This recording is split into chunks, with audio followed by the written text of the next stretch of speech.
ప్రచురించడం జరిగింది అధ్యక్ష. మున్సిపాలిటీ నుంచి కొన్ని గ్రామ పంచాయతీలకు అట్లనే కొన్ని గ్రామ పంచాయతీల పరిధిలో ఉన్నాయి మున్సిపాలిటీలోకి మార్పులు చేయడం కోసం ఈ ఆర్డినెన్స్ ను తీసుకురావడం జరుగుతుంది అధ్యక్ష.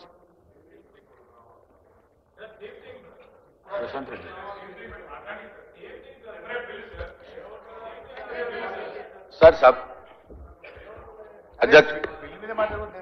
అధ్యక్ష ధన్యవాదాలు.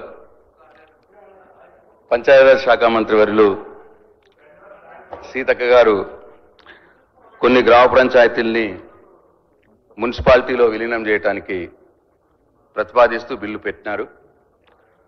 దాన్ని సమర్థిస్తున్నాం అధ్యక్ష. కానీ ఇవాళ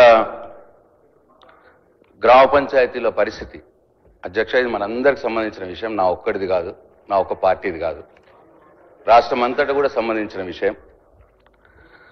ఇది నేనేదో విమర్శ కోసం చెప్తాను అధ్యక్ష. ఉన్న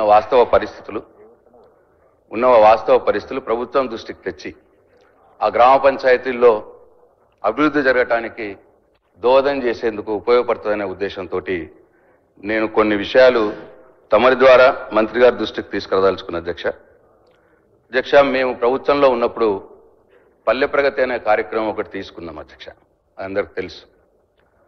అయితే దేశంలోనే మొట్టమొదటిసారిగా కేసీఆర్ గారు గ్రామాల అభివృద్ధి చెందాలన్న ఉద్దేశంతో అప్పటి మటుకు సెంట్రల్ ఫైనాన్స్ కమిషన్ నుంచి ఏదైతే గ్రామ పంచాయతీలకు నిధులు వస్తుండేనో ఆ నిధులు గ్రామ పంచాయతీల మెయింటెనెన్స్కే సరిపోతున్నది, జీతాలకు చిన్న చిన్న పనులకు సరిపోతున్నది.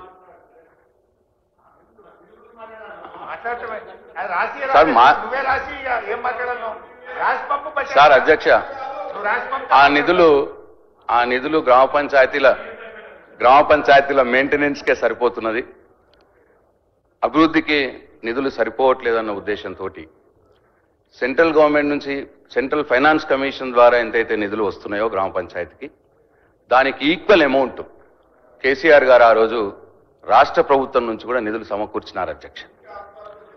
సో దాంతో ఇది ఏదో నేను ఒక్కరిని చెప్తా కాదు అధ్యక్ష, గ్రామాల్లో అప్పుడు అభివృద్ధి జరిగింది అధ్యక్ష, బ్రహ్మాండమైన అభివృద్ధి జరిగింది. కానీ గత 20 నెలలుగా అధ్యక్ష, 20 నెలలుగా గ్రామ పంచాయతీలో ఎన్నికలు జరగకపోవడం మూలంగా, గ్రామ పంచాయతీ కార్యవర్గం లేకపోవడం మూలంగా సెంట్రల్ ఫైనాన్స్ కమిషన్ నుంచి నిధులు రావట్లేదు అధ్యక్ష. దాంతోపాటు రాష్ట్ర ప్రభుత్వం నుంచి కూడా నిధులు సరిగా రావట్లేదు అధ్యక్ష. దీనివల్ల ఇవాళ గ్రామ పంచాయతీల్లో అభివృద్ధి కుంటుపడిపోవడమే కాదు, ఇవాళ ఎటువంటి పరిస్థితి ఉన్నదంటే అధ్యక్ష, ఆ రోజు కేసీఆర్ గారు గ్రామ పంచాయతీల్లో చెత్తను తీయటానికి ట్రాక్టర్లు సమకూర్చినారు. సార్ చెప్పనీయండి సార్ ఏంటి సార్ ఇది, నేను ఏమంటున్నా సార్, నేనేమన్నా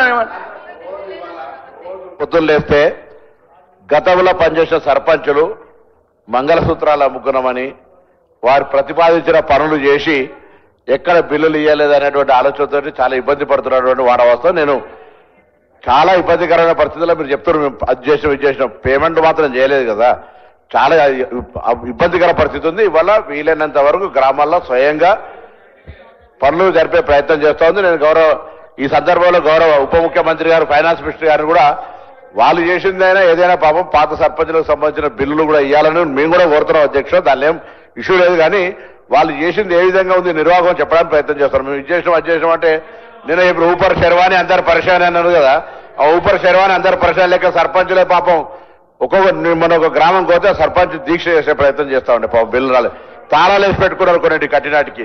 వీళ్ళ పరిస్థితి ఆ విధమైనటువంటి పరిస్థితి అని చెప్పడానికి కూడా ప్రయత్నం చేస్తున్నాం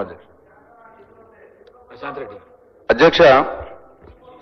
సార్ దీంట్లో దాస్తే దాగేదేం లేదు సార్, కేవలం పల్లె ప్రగతి ద్వారా ఆ రోజు కేసీఆర్ గారు ఏదైతే స్టేట్ గవర్నమెంట్ నుంచి matching grant central finance commission నుంచి ఎంతైతే డబ్బు వస్తుందో అంత డబ్బు స్టేట్ గవర్నమెంట్ నుంచి ఇవ్వడం మూలంగా ఆ రోజు గ్రామాల్లో అభివృద్ధి జరిగింది. కాబట్టి 30% అవార్డులు గ్రామ పంచాయతీలకు జాతీయ సెంట్రల్ గవర్నమెంట్ ఇచ్చిన అవార్డులు సార్, మేం కాదు, 30% అవార్డులు మన రాష్ట్రంలోని గ్రామ పంచాయతీలకు వచ్చినాయి సార్. సార్ ఇది మీరు వెరిఫై చేసుకోవచ్చు సార్, మీరు వెరిఫై చేసుకోవచ్చు sir. Let me conclude sir, let me conclude. గిదానికి ఎంతగానం ఎందుకు సార్ అంతమంది మాట్లాడి నా మీద పడాల్సిన అవసరం ఏమున్నది సార్? నేను ఏం తప్పు మాట్లాడుతున్నా సార్? సార్ నేను మాట్లాడేది సార్ ఆ రోజు మేము ఉన్నంత మట్టుకు స్టేట్ గవర్నమెంట్ నుంచి ఇవ్వాల్సిన డబ్బులు మ్యాచింగ్ గ్రాంట్ ఇచ్చి ఉన్నాం సార్.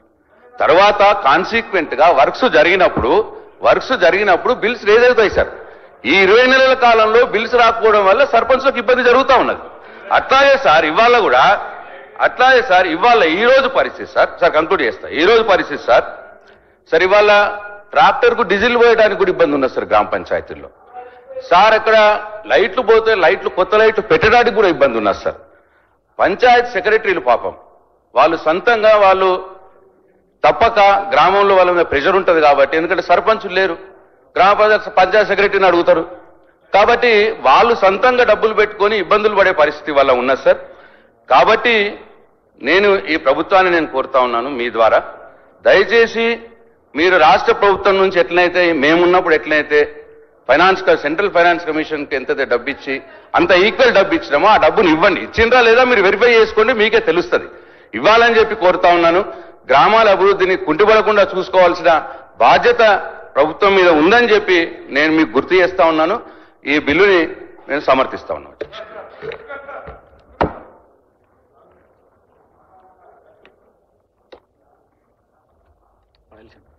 స్పీకర్ సార్,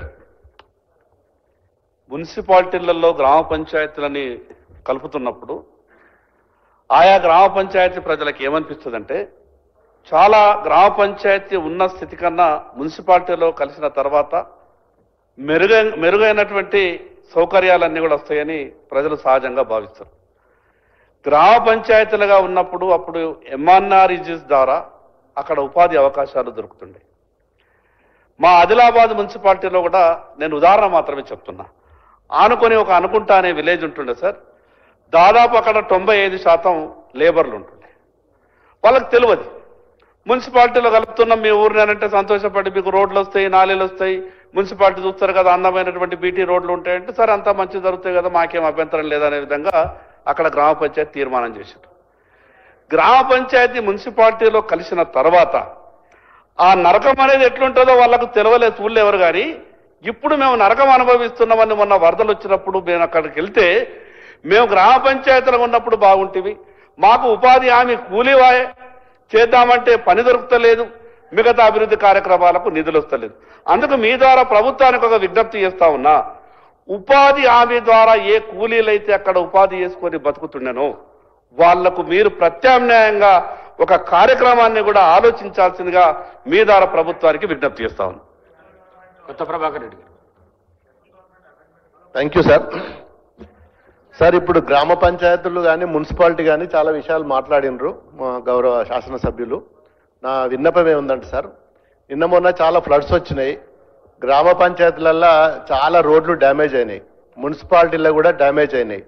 పంచాయతీరాజ్ సంబంధించింది రోడ్లు కూడా కనెక్టివిటీ మొత్తం కట్ అయిపోయినాయి సార్. ఇప్పుడు మేము కలెక్టర్లకు వాళ్ళకు విన్నవించుకుంటే మా దగ్గర ఫండ్స్ లేవని చెప్పి మరి చెప్పడం జరుగుతున్నది. మరి టెంపరీగా మరి నిన్న మొన్న డ్యామేజ్ అయినాయి, మరి ఏ ఫండ్స్లకు వెళ్ళి పెడతారు, ఎట్లా పెడతారు అనేది మరి ప్రశ్నార్థకంగా ఉన్నది. దయచేసి చాలా గ్రామాలలో డ్యామేజ్ అయినాయి సార్. మున్సిపాలిటీతో పాటు గ్రామ పంచాయతీల రోడ్లు, మళ్ళీ అదేవిధంగా పంచాయతీ రోడ్లు, R&B రోడ్లు పూర్తిగా మరి మా దగ్గర 4-5 మండలాల డ్యామేజ్ అయినాయి సార్. టెంపరీగా వాటిని కల్వర్ట్లు కానీ వీటిని మరి ఎలక్ట్రికల్ పోల్స్ కూడా డ్యామేజ్ అయినాయి సార్. వీటిని ఏ విధంగా చేస్తారనేది మరి మాకు అర్థం కావడం